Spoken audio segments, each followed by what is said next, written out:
Sehat, tidak kurang satu apapun. Dan beliau banyak pesan-pesan ke ana berkaitan dengan permasalahan yang ada. Terutama tadi pesan beliau untuk menjelaskan bahwa Habib Bahar bin Smith dari awal sudah menolak program asimilasi. Jadi kita seperti dijebak oleh lapas kalapas Pondok Rajab. Ya, kita menerima tapi akhirnya kita dijeblosin lagi ke Gunung Sindur. Nah, jadi ini Anda sampaikan kepada seluruh yang hadir di sini supaya bisa mensosialisasikan ke umat yang lain. Yang jelas Habib Bahar dari awal menolak program itu. Tapi kemudian Habib Bahar menyuarakan kebenaran. Habib Bahar menyampaikan apa yang saat ini lagi terjadi di masyarakat, baik berkaitan dengan lockdown, berkaitan dengan TKA Cina. Beliau kritis terhadap pemerintah, tapi apa terjadi? Beliau malah dihinakan lagi seperti ini. Untuk itu, saya berharap kepada seluruh umat yang hadir di sini, tolong setelah ini untuk kembali lagi ke rumah masing-masing dengan tertib. Karena Habib Bahar, alhamdulillah dalam kondisi yang sehat walafiat. Sambil kita berdoa, semoga Habib Bahar kuat menjalani cobaan ini. Semoga Allah memberikan perlindungan kepada Habib Bahar. Dan kita mudah-mudahan izin Allah sampai ke rumah tidak kurang satu apapun. Ini yang bisa Anda sampaikan, dan Anda mengucapkan terima kasih. Jazakallahu khairan kepada teman-teman yang sudah hadir, yang sudah istiqomah, yang sudah militan tetap hadir di hari ini menyaksikan proses penjengukan Habib Bahar yang dilakukan ana dengan pihak keluarga Habib Bahar. Semoga Allah membalas segala kebaikan. Itu aja dari ana, dan mohon maaf kalau ada kesalahan. Bila taufik wal hidayah. Wassalamualaikum warahmatullahi wabarakatuh.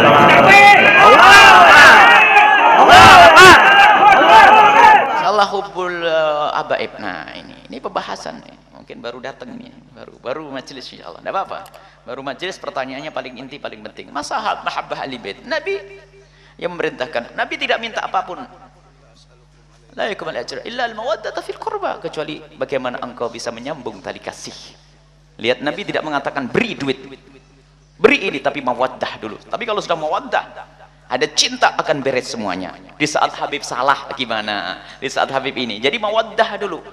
Dalam hadis Nabi SAW, waktu Nabi memegang Sayyidina Husain, mencium bibir Sayyidina Husain dan mengatakan, Allahumma inni uhibbu Husaina.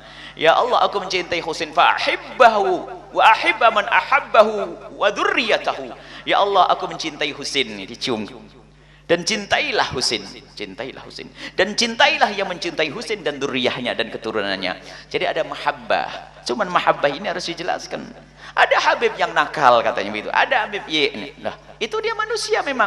Cuman cinta tidak boleh berubah. Cuman kadang-kadang menjadi kedengkian. Wah, Habib pasti gitu, Habib. Nah, ini sudah masuk kedengkian yang tidak diperkenankan. Habib lagi itu pasti. Kadang-kadang kalau Habib bermaksiat, tepuk tangan. Wah, Habib memang gitu, Habib lah. Berarti hati kita sudah enggak benar. Kita ingat, kita pernah tanya kepada guru Al-Habib Abdullah bin Muhammad Bahrun, gimana nyikapi jika ada habaib yang tidak benar dari habaib Y yang nakal. Suruh lihat, pandang dia seperti kau melihat anakmu. Kau apakan anakmu? Kau buang? Tidak. Akan tapi akan kita benahi. Kita akan berjuang untuk menyelamatkan. Kita tolong kalau cinta. Di saat baik wajar, baik. Mungkin kalau dengan habaib baik memang betul gampang. Cuman beri pertanyaan mendasar itu penting. Kalau habaibnya lagi nggak baik bagaimana? Bukan berubah kau menjadi benci, apalagi kau tepuk tangan karena Habib melakukan kesalahan tuh Habib tuh. Itu ada kedengkian yang tersembunyi, dan naudzubillah dengki dengan duriahnya Nabi. Kalau salah tetap kita katakan salah, akan tapi caranya bagaimana agar habaib tersebut bisa kembali ke jalan yang Allah ridhai. Dengan cinta, dengan kasih. Wong dengan umat Nabi Muhammad saja kita harus membawa mereka dengan penuh kasih dan cinta. Bagaimana dengan habaib tidak dengan kasih dan cinta? Tentu lebih dengan kasih dan cinta. Maka mawaddah, dengan kelembutan, dengan kebaikan, dengan ini. Dan jangan menggunjing habaib sampai terjadi kebencian dengan habaib. Dan memang kita menemukan ada katanya habaib yang seperti itu, sehingga akan tapi menjadi antipati kepada habaib. Nah, itu diuji oleh Allah. Alhamdulillah kalau Bapak Ibu ketemu habaib yang baik-baik. Tapi pangkatnya lebih tinggi kalau ketemu habaib yang nggak baik, tapi bisa tabah dan bisa membawa habaib kepada kebaikan. Tapi ingat, jangan berubah. Karena habaib manusia, bergaul dengan macam-macam. Ada yang nggak ngaji, tapi bukan berarti dengan nggak ngaji lalu kita jadikan Alasan untuk merendahkan habaib. Kata mereka punya nasab kepada Nabi sallallahu alaihi wasallam. Sambung Nabi. Darahnya sambung kepada Nabi sallallahu alaihi wasallam. Maka cinta ini harus diterjemahkan dengan cinta yang benar. Cinta yang salah, Habibnya pengen mabuk. Mabuk, Habib nih kasih duit mabuk dah Habib. Ini kurang ajar namanya. Nabi bahkan marah, kau mengambil petunjuk dariku, anak cucuku kau rusak. Marah Rasulullah. Jadi makna kecintaan harus diistimewakan. Iya, maknanya diistimewakan memang dari cinta. Misalnya mohon maaf, kalau kita punya duit hanya 1000, yang satu bukan Habib, yang satu Habib, tentu didahulukan Habibnya. Kenapa? Mendahulukan maknanya didahulukan dalam hal ini. Coba dalam keadaan tertentu dianggap kalau sama-sama, kalau duitnya 200.000, Habib boleh dibagi rata karena sama-sama butuh, boleh. Tapi di saat butuh mendesak harus didahulukan. Jadi artinya apa? Banyak hal, urusan materi, urusan kasih sayang, urusan perhatian, urusan ini harus dibedakan. Kalau ini adalah dzurriyyah Nabi sallallahu alaihi wasallam, dan itu urusan hati. Sebab sekarang memang muncul juga ada kedengkian-kedengkian. Dan para habaib yang soleh-soleh, yang baik-baik juga marah dengan habaib yang nggak bener itu. Karena itu musibahnya lebih besar lagi kepada orang awam. Jadi benci kepada habaib. Mereka para habaib juga marah. Sampai ada habaib yang ganggu. Siapa itu mau dicari? Jangan rusak habaib. Habaib itu dakwah ke sana kemari, kamu rusak. Sampai suatu ketika kita masuk ke rumahnya seorang tokoh.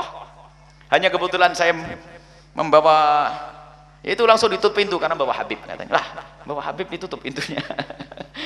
Karena ada Habib, jangan bawa Habib ke sini. Nah ini ada orang yang benci semacam itu adalah orang yang sangat rugi. Baik ya, habaib adalah dzurriyyah cucu Nabi SAW dari Sayyidina Hasan dan Sayyidina Husain sampai yaumul kiamah. Dan jangan seperti sebagian orang yang mengatakan cucu Nabi nggak ada. Itu adalah salah besar dan itu adalah bertentangan dengan Al-Quran. Allah Subhanahu wa Ta'ala sendiri waktu Nabi Muhammad dikatakan nggak bakal punya keturunan, Allah menurunkan ayat inna syani'aka huwal abtar, yang ngomong kau tidak punya keturunan Muhammad, dia sendiri yang nggak punya keturunan, dia tidak punya keturunan. Dan Nabi Muhammad punya keturunan dari Sayyidina Hasan dan Sayyidina Husain. Ini adalah keistimewaan. Dan hadis mahabbah Sayyidina Husain, kalau pengen tahu lihat maktal terbunuhnya Imam Husain, dibaca lengkap 2,5 jam. Buya punya cerita tentang Sayyidina Husain, versi kita ahli sunnah wal jamaah dari awal sampai akhir, sampai bagaimana Sayyidina Husain mendapatkan kesyahadahan, mati syahid di padang Karbala. Baik, ini masalah cinta kepada ahli bait Nabi sallallahu alaihi. Hadis yang banyak sekali, hadis tsaqalain. Bahkan hadis tsaqalain lebih sahih daripada hadis inni tarikun fikum amrayni ma in tamassaktum bihima lan tadillu ba'di kita Allah sunnati. Sahih. Tapi kitab Allah itrati sahih dua-duanya dan tidak bertentangan. Karena dari masa ke masa habaib dengan sunnah tidak jauh. Kalau ada yang nyeleweng tentu dari bukan habaib juga banyak yang nyeleweng. Kenapa tidak kita hitung juga? Kenapa harus habaib yang dihisab? Karena ada kebencian habaib itu nyeleweng. Orang selain habaib yang nyeleweng juga penjahat juga ada. Cuman seolah-olah selain habaib salah benar semuanya. Enggak juga. Ini manusia yang maksum hanya Rasulullah. Habaib salah, tapi mahabbah harus ada. Bahkan harus kerinduan kita untuk menolong mereka lebih besar lagi. Karena itu adalah cucu Nabi. Kita ngambil hidayah dari Nabi. Kita ingin selamat melalui Nabi. Bagaimana kita melihat cucu Nabi nggak selamat kalau kita biarkan? Ditanya oleh Rasulullah sallallahu alaihi wasallam. Insyaallah ya.